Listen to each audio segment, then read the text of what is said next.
కాకరకాయను తరచుగా తీసుకోవడం వల్ల రక్తపోటు, హై బీపీ, అలెర్జీలు దూరం చేసుకోవచ్చు. అలాగే అందరినీ బెంబేలెత్తించే చాలా మంది బాధపడుతున్న డయాబెటీస్ కి చెక్ పెట్టవచ్చు. కాకరకాయను అప్పుడప్పుడు తీసుకోవడం వల్ల రక్తంలో చక్కెర శాతాన్ని తగ్గిస్తుంది. కాబట్టి డయాబెటీస్ పేషెంట్స్ డైట్ లో కాకరకాయను ఎక్కువగా ఉపయోగించడం మంచిది. కాకరకాయను రకరకాలుగా వండుతారు.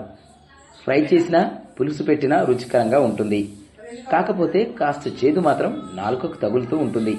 దీనివల్ల తినడానికి చాలా మంది ఇష్టపడరు. కానీ ఇందులో ఫోలేట్, మెగ్నీషియం, పొటాషియం, జింక్ పుష్కలంగా ఉంటాయి. ఔషధ గుణాలున్న కాకరను తినడం వల్ల జీర్ణశక్తి కూడా మెరుగవుతుంది.